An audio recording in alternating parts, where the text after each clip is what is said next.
తొలగించును, ఐశ్వర్యమంతయు కలిగించును. విశ్వాసంతో సాధ్యమే, సమస్తం సాధ్యమే.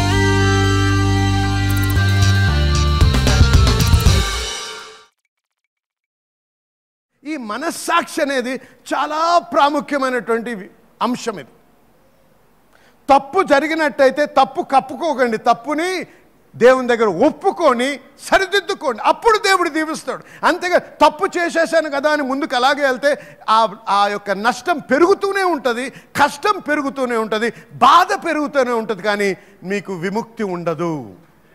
హల్లెలూయా, ఆమేన్. కాబట్టి మనం నేర్చుకోవాల్సింది ఏంటంటే, ఇప్పుడు ఏ వాతావరణంలో ఆ వ్యక్తి పెరుగుతాడో ఆ వాతావరణము, ఆ యొక్క సంస్కృతి, ఆ యొక్క మతాల్లో ఏ మతాల్లో పెరుగుతాడో ఆ మతాల ద్వారా ఆ యొక్క మనిషి ఆత్మ రూపించబడుతుంది. కాబట్టి వాడేమంటాడు,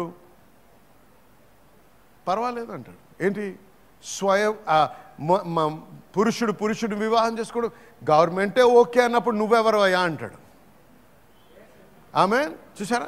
కాబట్టి మనం తెలుసుకుంటుంది ఏంటంటే, మనిషి దేవునికి సంబంధము లేనటువంటి స్థితిలో ఉన్నాడు, మరణించిన స్థితిలో ఉన్నాడు. కాబట్టి వాడు పొందుతున్నటువంటి ఇన్ఫర్మేషన్, సమాచారం ఎక్కడి నుంచి పొందుతున్నాడు? దేవుడి నుంచి పొందటం లేదు. ఆమేన్. అందుకే నువ్వు క్రైస్తవుడు అనగానే నువ్వు క్రైస్తవుడు కాదు. క్రైస్తవుడు అంటే ఎవరు? యేసు ప్రభువుతో సాంగత్యము కలిగి నీ యొక్క ఆత్మలో నువ్వు తిరిగి జన్మించి నీ ఆత్మ దేవుని ఆత్మతో సన్నిహిత సంబంధంలో జీవిస్తున్న వ్యక్తి అన్నమాట. ఆమేన్. అది లేకపోతే నువ్వు క్రైస్తవ కుటుంబంలో పుట్టొచ్చు, కానీ వ్యర్థమే, నువ్వు దేవునితో సంబంధం లేదు నీకు. అందుకే అటువంటి మనస్సాక్షిని నువ్వు నమ్మలేవు. ఎందుకు? ఆ మనస్సాక్షి ఎక్కడి నుంచి మాట్లాడుతున్నాడు? దేవుని నుంచి పొందిన ఇన్ఫర్మేషన్, సమాచారాన్ని బట్టి కాదు, కానీ ఆయన పెరిగిన వాతావరణంలో ఉన్నటువంటి సమాచారాన్ని బట్టి ఆయన మాట్లాడుతున్నాడు. కానీ తిరిగి జన్మించిన వ్యక్తి ఎవరితో సంబంధం కలిగి ఉన్నాడండి? ఇప్పుడు దేవునితో సంబంధం కలిగి ఉన్నాడు. కాబట్టి పరిశుద్ధాత్ముడు మనకి తెలియపరుస్తూ ఉంటాడు. కాబట్టి 2-3 వచనాలు చూసుకుందాం ఇక్కడ బాగా అర్థం అవడానికి ఈ విషయం. చూడండి, ఇప్పుడు హెబ్రీయులకు రాసిన పత్రిక 9వ అధ్యాయం 14వ వచనం. నిత్యుడగు ఆత్మ ద్వారా తన్ను తాను దేవునికి నిర్దోషినిగా అర్పించుకొనిన క్రీస్తు యొక్క రక్తము నిర్జీవ క్రియలను విడిచి జీవం గల దేవుణ్ణి సేవించుటకు మీ మనస్సాక్షిని ఎంతో ఎక్కువగా శుద్ధి చేయును. చూసారా? హల్లెలూయా. మీ మనస్సాక్షిని శుద్ధి చేయగలిగినది ఒకటే ఒక అంశం. అదేంటి తెలుసా? యేసయ్య రక్తం. మరి ఆవులు, మేకలు, గొర్రెల యొక్క రక్తము పాపమును కప్పగలిగాయి, కానీ పాపంని కడిగివేయలేని స్థితిలో ఉన్నాయి. యేసయ్య రక్తము పాపంని కప్పలేదు, కడిగివేసి మన మనస్సాక్షిని కూడా కడిగిందన్నమాట. పర్జ్, క్లీన్, ప్యూరిఫై అని ఇంగ్లీష్లో 3 పదాలు వాడబడ్డాయి. ఈ యొక్క మనస్సాక్షితో డీల్ చేయగలిగింది ఒక యేసయ్య రక్తమే. ఎప్పుడైతే ఈ మనస్సాక్షి నిన్ను యేసయ్య రక్తంలో నీ మనస్సాక్షి కడగబడుతుందో పరిశుద్ధాత్ముడు నిన్ను దేవునితో కలిపి ఆయన నడిపింపును గ్రహించే స్థితికి తీసుకొని వస్తాడు. హల్లెలూయా, హల్లెలూయా. ఎప్పుడైతే పరిశుద్ధాత్ముడు వస్తాడో అభిషేకం వస్తుంది. 1 యోహాను 2వ అధ్యాయం 20వ వచనం చూద్దాం.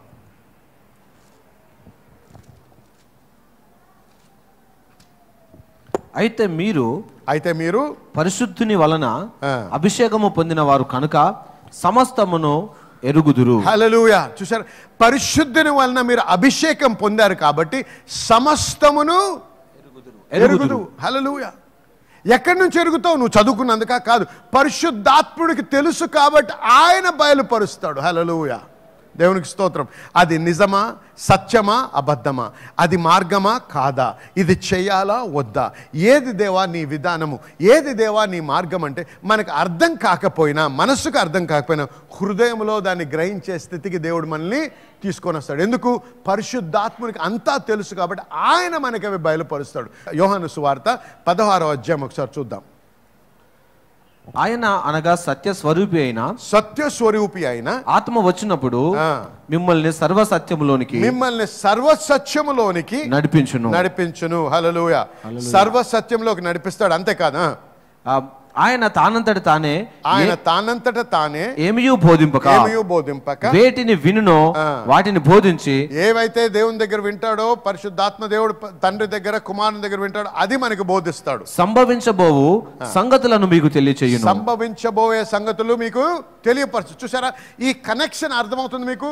మన ఆత్మ దేవుని ఆత్మతో కనెక్ట్ అవుతుంది. దేనివలన? మనం తిరిగి జన్మించడం ద్వారా. ఇప్పుడు మనము పొందే బోధ, మనము పొందే సమాచారం, మనము పొందే నడిపింపు మన జ్ఞానము నుంచి కాదు, మనము జీవించే కల్చర్ సంస్కృతి నుంచి కాదు, మనము ఎదిగినటువంటి స్థలంని బట్టి కాదు, కానీ దేవుని నుంచే మనము డైరెక్ట్గా పొందుతాము. హల్లెలూయా.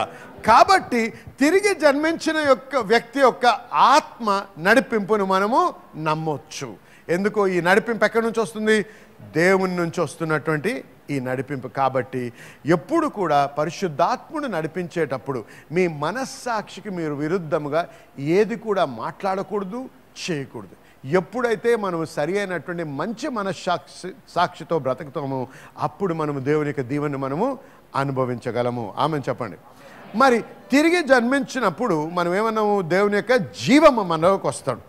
మరి యోహాను సువార్త 3:16 దేవుడు లోకమును ఎంతో ప్రేమించను కాగా ఆయన తన అద్వితీయ కుమారునిగా పుట్టిన వానియందు విశ్వాసముంచు ప్రతి వాడును నశింపక నిత్య జీవము పొందునట్లు. హల్లెలూయా, హల్లెలూయా. ఎందరైతే యేసు ప్రభువును అంగీకరిస్తారో వారందరికీ ఏమొస్తుంది? నిత్య జీవం. అందరు చెప్పండి, నిత్య జీవము. గట్టిగా చెప్పాలి. నిత్య జీవం అంటే ఈ లోకంలో ఆగకుండా బ్రతకడం అని కాదు. నిత్య జీవం అన్న ఇంకో వచనం చూద్దాం. రోమీలకు రాసిన పత్రిక 6:23 పాపం వలన వచ్చు జీతము మరణము, అయితే దేవుని కృపావరము నిత్య జీవం. నిత్య జీవం. మళ్ళీ ఆ పదం వాడబడుతుంది, నిత్య జీవము. అంతేకాదు, 1 యోహాను 5:13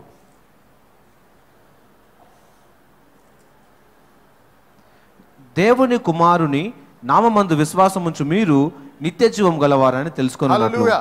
దేవుని కుమారుని విశ్వాసం ఉంచువారు మీకేముందండి? నిత్య జీవము. ఇప్పుడే ఉంది, పరలోకానికి వెళ్ళిన తర్వాత కాదు. ఇప్పుడే మీరు నిత్య జీవము పొంది ఉన్నారు. నిత్య జీవము అంటే దేవుని యొక్క జీవము అని అర్థం. గ్రీక్ పదంలో జోయే అని ఒక పదం వాడబడ్డది. అదేంటంటే దేవుని కలిగినటువంటి జీవము. ఎప్పుడైతే ఆదాముని ఎలా సృష్టించాడు దేవుడు, ఆయనలో ఉన్నటువంటి ఆ జీవము ఆదాములోకి వచ్చింది. ఆ రకమైన జీవము మనకి దేవుడు తిరిగి మనకు అనుగ్రహిస్తుంది. దేనివలన? తిరిగి జన్మించడం ద్వారా మనం ఇది పొందుతా ఉన్నాం. గమనించండి, ఎప్పుడైతే మనం ఈ యొక్క జీవము మనం పొందుతామో అప్పుడు ఈ జీవము మనలో దేవుని విధానము, దేవుని నేచర్ అంటే స్వభావము, దేవుని జీవము మనలో ఎంటర్ అవుతాయి, ప్రవేశిస్తాయి. ఎప్పుడైతే మనలోకి ఇవి ప్రవేశిస్తాయో మన ఆత్మయే కాక మన మనస్సును కూడా అది మార్చడం మొదలు పెడుతుంది. హల్లెలూయా. కాబట్టి మనం నేర్చుకోవాల్సింది ఏంటంటే ఎప్పుడైతే దేవుని యొక్క జీవము, దేవుని యొక్క స్వభావం మనం పొందుతామో ఆ దేవుని స్వభావం, జీవము మనలో ఉన్నది మరి బయలు పెరిగి దానికి మనం లోబడ్డట్టయితే దేవుని యొక్క దీవెనలో మనం నడవగలము. హల్లెలూయా. ఇది మనం నేర్చుకోవాలి. అయితే ఒక మనం ఆలోచించే విధానము, మనం జీవించే విధానం కూడా దీనివల్ల మారుతాయి. నేను ఒక కథ చదివాను, ఒక సాక్ష్యం. ఆ స్త్రీ పేరు మేరీ అనుకుందాం. ఆమె చిన్న పిల్లగా ఉన్నప్పుడు స్కూల్కి వెళ్ళడం మొదలెట్టింది. 7 సంవత్సరాలు ఉన్నప్పుడు. 7 సంవత్సరాల నుంచి మరొక 7 సంవత్సరాలు అదే క్లాస్కి, అదే తరగతికి వెళ్ళి 7 సంవత్సరాల తర్వాత ఆమె పేరు కూడా రాసే స్థితికి రాలేదు. అంత భయంకరంగా ఉన్నప్పుడు ఆ స్కూల్ అధికారులు తల్లిదండ్రులకు చెప్పి, అమ్మ ఇంక మాతో కాదు, మీ బిడ్డను తీసుకొని మీరు వెళ్ళిపోండి అంటే తీసుకెళ్ళిపోయారు. ఎప్పుడు కూడా 18 సంవత్సరాలు అయిన తర్వాత కూడా వయసులో 2 సంవత్సరాల పిల్లలాగా ఆడుతూ ఉండేది. మట్టిలో చర్చికి వెళ్తే అందరి మీద దుంకడము, బట్టలు సరిగ్గా వేసుకోకుండా, తల దూసుకోకుండా వచ్చేది. ఇలాగున్నప్పుడు ఒకరోజు ఆ యొక్క సంఘానికి ఒక బోధకుడు వచ్చి వాక్యం బోధించాడు. వాక్యం బోధించినప్పుడు మరి ఏదో సమయంలో ఆ వాక్యం ఆమెకి తగిలి ముందుకు వచ్చి దేవుణ్ణి, యేసు ప్రభువుని అంగీకరించింది. ఏమని అంగీకరించిందని? యేసు ప్రభువుని అంగీకరిస్తే మతం పట్టుకోవు. నువ్వు ఏం పట్టుకుంటావు? దేవుని జీవాన్ని పట్టుకుంటావు. హల్లెలూయా. ఏమంటారండి అందరూ? మతం పట్టుకున్నాడండి ఈడు అంటారు. మతం పట్టుకోం మనం, మతం మార్చుకోం మనం, దేవుణ్ణి పొందుతాం. నీ తలుపు తడుతున్నాను అన్నాడు దేవుడు. నువ్వు ద్వారం విప్పినట్టయితే నేను వచ్చి నీతో భోజనం చేస్తాను అన్నాడు. అంటే కమ్యూనియన్ కొరకు మాట్లాడుతున్నాడు దేవుడు. ఆ సంబంధం కొరకు గురించి మాట్లాడుతున్నాడు దేవుడు. ఆ ద్వారము విప్పమంటున్నాడు దేవుడు ఆయన లోపల రావడానికి. ఆమేన్. అయితే ఆ రోజు ఆమె దేవుణ్ణి స్వీకరిస్తే మరుసటి రోజు సాయంత్రం మళ్ళీ మీటింగ్కి వచ్చాడు. పూర్తిగా మారిపోయింది ఆ బిడ్డ. 18 సంవత్సరాల బిడ్డగా తయారై మంచిగా బట్టలు ధరించుకొని మంచి ఆ వయస్సుకు తగ్గట్టుగా ఆమె ప్రవర్తిస్తూ వచ్చింది. మరి అనేక సంవత్సరాలు, చాలా చాలా చాలా సంవత్సరాల తర్వాత ఆ బోధకుడు తిరిగి మరి ఈ గ్రామానికి వచ్చాడు, ఈ పట్టణానికి వచ్చాడు. వచ్చినప్పుడు ఆ చర్చ్ సెక్రటరీతో మాట్లాడుతూ అన్నాడు, అమ్మ ఇక్కడ మేరీ అని ఒక అమ్మాయి ఉండేది కదా, ఆమె ఉందా అంటే ఉందండి అన్నది. ఎలాగుంది ఇప్పుడు అంటే బయటకు రా అన్నది. బయటకు తీసుకెళ్ళి చర్చ్ బయటకు తీసుకెళ్ళి అటు చూసారా ఆ కొత్త బిల్డింగ్లన్నీ కనపడుతున్నాయి కదా, కొత్త కన్స్ట్రక్షన్స్ అన్నీ అవుతున్నాయంటే అవును అన్నాడు. అవన్నీ కూడా మేరీ చేపిస్తుందండి అని చెప్పాడు. హల్లెలూయా. ఆమె ఇప్పుడు చాలా సక్సెస్ఫుల్ బిజినెస్ ఉమెన్ అండి. ఆమె విధవరాలైంది, కానీ 3 బిడ్డలు ఉన్నారు. ఆ 3 బిడ్డలంత చక్కగా తయారయ్యి మర్యాదగా ఉండేవారు సంఘంలో లేరండి. మరి ఆమె ఖచ్చితంగా దశమ భాగం తెస్తుంది, అంతేకాకుండా కృతజ్ఞత అర్పణలు కూడా అర్పిస్తూ ఉంటుందండి. హల్లెలూయా. ఎప్పుడైతే దేవుని జీవము మనలోకి వస్తుందో ఆ స్వరానికి మనము లోబడి, ఆ నడిపింపుకు మనము లోబడి, మనస్సాక్షికి విరుద్ధంగా నడవకపోతే దేవుని యొక్క ఆశీర్వాదము, సమాధానము, సంతోషము అన్నీ కూడా మనము అనుభవించగలము. ఆమెను చెప్పాలి. హల్లెలూయా, హల్లెలూయా. మన మధ్యలో ఉన్నటువంటి సిస్టర్ గారి జీవితంలో దేవుడు అద్భుతమైనటువంటి కార్యం చేశారు. తనకి మొదటిగా మరి సంతానమైనటువంటి సమయంలో మరి అద్భుతమైన రీతిలో వాగ్దానం చేసినటువంటి విధంగా తన వాక్యంలో మరి ఒక కుమారుని అనుగ్రహించడం జరిగింది. మరి కుమారుడు పుట్టిన తర్వాత కూడా మరి అనేకమైనటువంటి విధాలుగా మరి కొన్ని కాంప్లికేషన్స్ రావడం జరిగింది. ముఖ్యంగా ప్రత్యేకించి మరి కాల్షియం అనేది తన శరీరంలో తక్కువగా ఉండడం వల్ల మరి ఫిట్స్ అనేవి వస్తూ ఉండేవి. మరి ఆ పరిస్థితుల్లో డాక్టర్స్ మరి కుమారుని మరి హాస్పిటల్ అడ్మిట్ చేయమని చెప్పారు, ఐసీలో కూడా పెట్టడం జరిగింది. మరి అటువంటి గడ్డు సమయంలో కూడా మరి ఎన్నడూ కూడా వాళ్ళ సంఘానికి రాకపోవడం అనేది జరగలేదు. ప్రతి ఆదివారం కూడా మరి హాస్పిటల్లో ఉన్న సమయంలో కూడా ఇక్కడ ఉన్నటువంటి యశోద హాస్పిటల్లోనే అడ్మిట్ చేయడం జరిగింది. ఆ సమయంలో కూడా ఆరాధనకు వచ్చి దేవుని వాక్యం ద్వారా వారు మరి విశ్వాసాన్ని బలపరుచుకుంటూ ఉన్నారు. మరి అభిషేకించబడినటువంటి నూనెను కూడా వారి బిడ్డకి రాస్తూ మరి దేవుని వాక్యాన్ని ఒప్పుకోలు చేస్తూ ఉన్నారు. మరి అద్భుతమైన రీతిలో మరి డాక్టర్స్ కూడా మరి వారి వల్ల ఎంతవరకు చేయగలుగుతాం అంతవరకే చేయగలమని చెప్పి కంప్లీట్గా తగ్గిపోతుంది అనే రిపోర్ట్ వాళ్ళు ఇవ్వలేకపోయారు. కానీ దేవుడు తన అద్భుతమైనటువంటి వాగ్దానం ప్రకారంగా మరి సంపూర్ణంగా కుమారుని ముట్టి స్వస్థపరిచారు.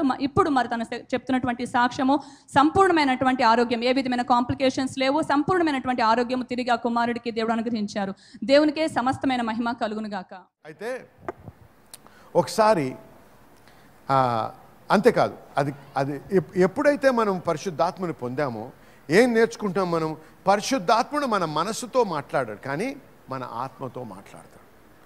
కాబట్టి మన ఆత్మ ఏమంటున్నాడు అని వినడానికి సమయము తీసుకొని ఆ యొక్క మనస్సాక్షి ఏం చెప్తుందో తెలుసుకొని ఆ మనస్సాక్షి మన ఆలోచించే విధానాన్ని మార్చే విధంగా మనం లోబడాలి మనస్సాక్షికి.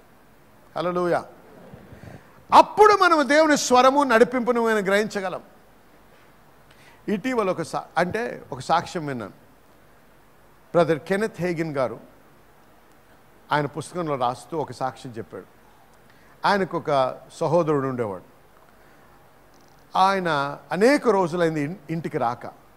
అయితే ఒకరోజు తల్లి వచ్చి కెనెత్ హేగిన్తో, మరి ఆయన సహోదరుడి పేరు డబ్, కెనెత్ హేగిన్తో అన్నారంట, మరి డబ్ గురించి నేను కొన్ని రోజుల నుంచి ప్రార్థన చేస్తూనే నా మనసులో చాలా ఆందోళనగా ఉంది, ఏదో హాని జరిగినట్టుగా అనిపిస్తుంది ఆ బిడ్డకు అంటే కెనెత్ హేగిన్ గారు అన్నారంట, నేను కూడా అనేక రోజుల నుంచి ప్రార్థన చేస్తున్నా ఆ బిడ్డ గురించి, నువ్వు అనుకునేటువంటి హానిలో లేడు, నాకు పరిశుద్ధాత్ముడు తెలియపరుస్తుంది ఏంటంటే జైల్లో లేడు, పోలీసుల యొక్క సంబంధంతో అటువంటి రకమైన బాధల్లో లేడు ఆయన, కానీ శారీరకమైనటువంటి హాని జరిగే స్థితిలో ఉన్నాడు, కానీ బాధపడకు, నేను ప్రార్థన చేశాను, దేవుడు కాపాడుతాడు ఆయన్ని అని చెప్పాడంట.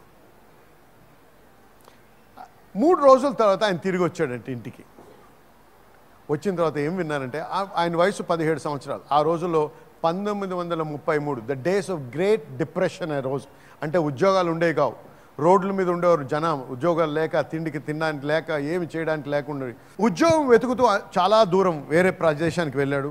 దొరకక, తినడానికి ఏమి లేక తిరిగి రావడానికి ప్రయత్నం చేస్తున్నప్పుడు పైసలు, డబ్బులు లేవు ట్రైన్ ఎక్కి రావడానికి.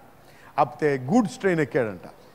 గూడ్స్ ట్రైన్ ఎక్కి వస్తూ ఉంటే ఆ ట్రైన్ టికెట్ కలెక్టర్ లాంటి వాళ్ళు ఉండి చూశారంట. చూసి ఆయన కోపం వచ్చి 60 మైళ్ళ స్పీడ్లో వెళ్తున్న ట్రైన్లోంచి ఆయన నూకేశాడంట. ఎంత హానికరం! ఆయన ఈయన ప్రార్థన చేశాడు కాబట్టి ఆయన వీపు మీద పడి మరి ఏమీ హాని లేకుండా ఇంటికి చేరాడంట. హల్లెలూయా. ఏం చెప్తున్నానంటే, మనకి ఫోన్లు లేకపోయినా, సెల్ ఫోన్ లేకపోయినా, వీటన్నిటికంటే బెటర్ కమ్యూనికేషను పరిశుద్ధాత్ముడు. మనము తెలియకుండా, మనకి తెలియనివి కూడా ఆయన తెలియపరుస్తూ ఉంటాడు. ఒక్కోసారి ఏమవుద్దంటే, ఎవరో వ్యక్తి నమ్మకంగా అనిపిస్తాడు మనకి, చాలా రోజులు నమ్మకంగా పనిచేస్తూ ఉంటాడు. మనం ఏదో ఒక పని అప్పచెప్తాము, చాలా డబ్బు కూడా ఇస్తాం, నమ్మకంగా చేస్తాడు, పంపిస్తాం. పంపించిన తర్వాత లోపల ఆందోళన ఉంటుంది. అరే ఎందుకు ఇలాగ అనిపిస్తుంది? 20 సంవత్సరాల నుంచి నాకు ఎప్పుడూ మోసం చేయలేదు కదా, వీడు ఎందుకు చేస్తాడు? చేయడు, అది తప్పు. మనసు ఏమంటుంది? తప్పు అంటుంది. హృదయం ఏమంటుంది? చేస్తున్నాడు వీడు నాకు మోసం అని. కనపడ్డప్పుడల్లా సార్ అంటుంటాడు వాడు. అందుకే అన్నాడు, ఎప్పుడైనా ఎవడైనా ఎక్కువ వంగి మొక్కితే అని నమ్మకండి.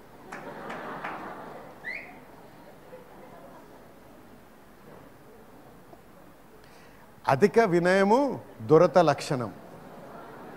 ఎవడైనా సార్ సార్ సార్ అని ఊరికే వంగిపోతుంటే వాడిని దూరం పెట్టాలి. ఇది వాక్యంలో లేదు కానీ సహజంగా జరిగేటువంటి విషయం కాబట్టి చెప్తున్నా.